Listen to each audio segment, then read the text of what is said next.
कहानी स्वर्ग से सुंदर भाग 2। इस कहानी को लिखा है उषा तनेजा उत्सव ने। दोस्तों, उषा तनेजा उत्सव की कहानी भाग 1 में आपने देखा था कि रोहित की माँ हर रोज़ अपने बेटे से यह कहकर जाती है कि वह उसके मामा के घर जा रही है। एक दिन उसका बेटा रोहित इस बात का पता लगाने के लिए उसी मामा के घर जाता है कि आखिर माँ रोज़ रोज़ वहाँ क्या करने जाती है। जब उसे पता चलता है कि माँ वहाँ तो जाती ही नहीं, तो उसका दिमाग माँ पर शक करने लगता है कि पिताजी के देहांत के बाद माँ कहीं दूसरे आदमी के साथ। अगले दिन वह माँ का पीछा करता हुआ रेलवे स्टेशन पर पहुँच जाता है, जहाँ उसे पता चलता है कि उसकी माँ रोज़ उसी स्टेशन पर जाती है और एक पेड़ की ओट में घंटों बैठी रहती है, अपने आप से बातें करती रहती है, क्योंकि घर में उससे कोई बात नहीं करता। एक भरे पूरे घर में वह खुद को बहुत अकेली महसूस करती है। यह सब जानकर रोहित को माँ का अकेलापन ना समझ सकने के कारण शर्मिंदगी महसूस होती है। वह संकल्प लेता है कि अपने घर को माँ के लिए स्वर्ग से भी सुंदर बना देगा। वह माँ को घर ले आता है और एक सप्ताह के अंदर ही अपने संकल्प को पूरा कर लेता है। दोस्तों, आप चाहे बेटा है या बेटी, अगर आपने इस कहानी का पिछला भाग नहीं देखा है तो पहले वह देख लीजिए, जिसका लिंक ऊपर आई बटन में है। उसे क्लिक करेंगे तो वह वीडियो खुल जाएगी। उसे देखकर वापस आकर इस वीडियो को आगे देखेंगे तो पूरी कहानी आपके दिल को छू लेगी। आप इमोशनल हो जाएंगे और अपने माता पिता के प्रति अपनी जिम्मेदारी को बहुत बढ़िया तरीके से निभा पाएंगे। तो उसने मतलब रोहित ने यह सब किया कैसे? सबसे बड़ा प्रश्न ही यही है, क्योंकि तकरीबन सभी बेटे चाहते हैं कि माता पिता सदा खुश रहें, पर पत्नी और बच्चों के प्रति अपनी जिम्मेदारी निभाते निभाते माता पिता की भावनात्मक ज़रूरतों को इग्नोर करना शुरू कर देते हैं, जिसका उन्हें खुद भी एहसास नहीं होता। उनको सिर्फ यही लगता है कि माता पिता को जीने के लिए सिर्फ और सिर्फ 2 रोटी की ज़रूरत होती है। बस यहीं वे गलती कर जाते हैं। पर किसी किसी माता पिता की किस्मत अच्छी हो तो कोई रेलवे गार्ड जैसा व्यक्ति फरिश्ता बनकर सामने आ जाता है और उनकी ज़िंदगी बदल जाती है। तो चलिए कहानी को आगे बढ़ाते हैं। रोहित स्टेशन से अपनी माँ मीना देवी को घर ले आता है और उसे खाना खिलाकर खुद भी खाना अकेला ही खाता है। खाना बनाया तो उसकी पत्नी राशि ने था, पर वह उससे और बच्चों से कोई बात नहीं करता। खुद ही रसोई से खाना लेकर खा लेता है और चुपचाप सो जाता है। उसकी पत्नी और बच्चे मायूस हो जाते हैं, पर कहते कुछ नहीं। अगले दिन सुबह भी माँ को नाश्ता करवाकर खुद भी खा लेता है और टिफ़िन उठाकर चुपचाप ऑफिस चला जाता है। शाम को ऑफिस से आने के बाद अपने लिए और माँ के लिए चाय बनाता है। माँ के कमरे में बैठकर दोनों चाय पीते हैं। वह पत्नी और बच्चों से कोई बात नहीं करता। बच्चे 5 और 8 साल के हैं। बेशक वे अपनी प्रतिक्रिया नहीं दे सकते, पर समझते सब कुछ हैं। घर का उदास माहौल देखकर वे भी उदास रहने लगते हैं। रोहित की पत्नी 2 दिनों तक तो अनजान बने रहने की कोशिश करती है, पर तीसरे दिन पूछ ही लेती है, रोहित क्या बात है, आजकल आप उदास से रहते हैं, आपकी तबीयत तो ठीक है ना? हालांकि वह जानती थी कि रोहित की तबीयत अगर ठीक ना होती तो वह ऑफिस से छुट्टी ले लेता।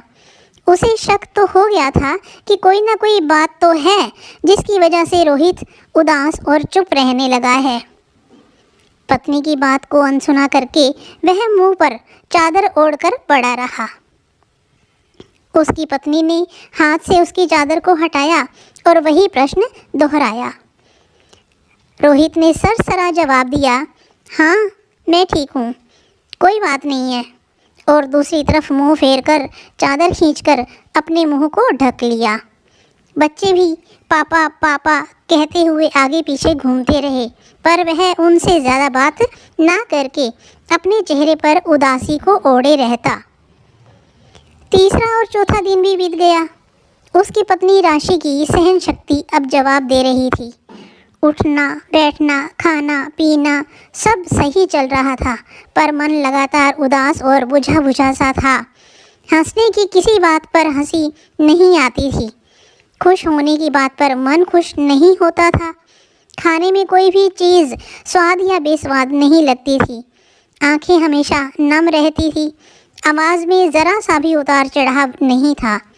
5वें दिन राशि ने हठ करके रोहित को अपने पास बिठा ही लिया और पूछा, क्या बात है रोहित, आप इस तरह से कब तक उदास रहेंगे?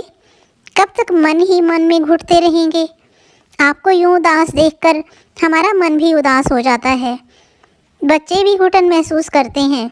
जीना भी मुश्किल लग रहा है। ऐसे लग रहा है जैसे हम जिंदा लाश बनकर जी रहे हैं। ये जीना भी कोई जीना है? इस ज़िंदगी से तो मौत ही अच्छी है, पर वह भी नहीं आती। बच्चों की ज़िंदगी तो अभी शुरू हो रही है। रोहित नज़रें चुराकर इधर उधर देखता रहा और कानों से सब कुछ सुनता रहा, लेकिन बोला कुछ नहीं। राशि ने बोलना जारी रखा, हमने तो फिर भी कुछ जी ली है, पर बच्चों की सारी जिम्मेदारियां पूरी करना अभी बाकी है। हमारी उम्र जब 60 पार हो जाएगी तो शायद इन सब बातों से हमें कोई फ़र्क ना पड़े। अब माँ जी को ही देख लो, उन्होंने अपनी ज़िंदगी जी ली है। कोई बोले ना बोले कोई फ़र्क नहीं पड़ता, बस उन्हें खाना चाहिए और वो भी बैठे बिठाए मिल ही जाता है ना? यही कहना चाहती हो ना तुम? राशि की बात को पूरा करने के लिए अपनी चुप्पी तोड़ता हुआ रोहित बोला, तुम्हारी नज़रों में, दिमाग में, व्यवहार में हमेशा यही तो रहता है, तभी तो माँ की हालत आज ऐसी हो गई है। अपने गुस्से को कंट्रोल करते हुए रोहित बोला, नहीं राशि, इसमें केवल तुम्हारा कसूर नहीं है। असली गुनाहगार तो मैं हूँ, जो अपनी ही माँ को नहीं समझ सका। तुमने जो कहा, जैसा कहा, वही मुझे सही लगता रहा। माँ के पास कभी मैं फुर्सत में बैठा ही नहीं जो उनके दिल को समझ सकता।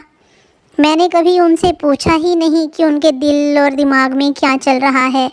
उनकी भावनाओं के बारे में जानने की कभी कोशिश ही नहीं की। तुम्हारी तरह मैं भी यही सोचता रहा कि माँ को इस उम्र में केवल भोजन ही तो चाहिए, बाकी तो उन्होंने अपनी ज़िंदगी गुजार ही ली है। रोहित लगातार बोलता जा रहा था और राशि हैरान होकर सुन रही थी। यह सब बोलते बोलते राशि के चेहरे पर आने जाने वाले भावों को भी वह ध्यान से देख रहा था।